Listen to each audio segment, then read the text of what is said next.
ખેડામાં બેફામ ડમ્પરના કારણે અકસ્માત સર્જાયો તો કપડવંજના સીલિંગ સેન્ટર પાસે અકસ્માત સર્જાયો। રોડ ઉપર પડેલા જેસીબીને પાછળ ડમ્પરે ટક્કર મારી હતી। ડમ્પરે ટક્કર મારતા જેસીબી શ્રમજીવીઓ પર ફરી વળ્યું હતું। ફૂટપાથ પર સૂઈ રહ્યા હતા શ્રમજીવીઓ, ત્યારે 3 શ્રમજીવીઓ પૈકી 2ના ઘટનાસ્થળે જ મોત નીપજ્યા છે। જેસીબી ચાલક અને ડમ્પર ચાલક ફરાર થયા છે। પોરબંદર મહાનગરપાલિકા દ્વારા ડિમોલેશનની કામગીરી હાથ ધરવામાં આવી હતી અને પોરબંદર મનપા દ્વારા જ્યુબિલી પાણીના ટાંકા નજીક પમ્પિંગ સ્ટેશન બનાવવાનું આયોજન હોવાથી અહીં આવેલી જે તે વખતે ગ્રામ પંચાયત દ્વારા લીઝ પર અપાયેલ દુકાનો કે જેની લીઝ પૂર્ણ થઈ ગઈ હોવાથી દુકાનોને જગ્યા ખાલી કરવા માટે નોટિસ અપાઈ હતી।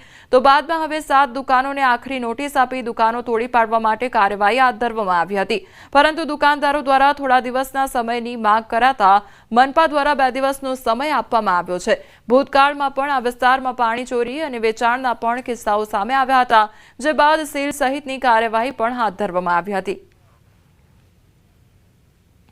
આપડ ગ્રામ પંચાયત દ્વારા કેટલાક ત્યાંના લોકો છે એમને દુકાનો રાખવા માટેની જગ્યા આપવામાં આવે એવી જે દુકાનો આપવામાં આવેલી હતી એવા પૈકીના લગભગ 6 થી 7 વ્યક્તિઓને ત્યાં નોટિસ આપવામાં આવી।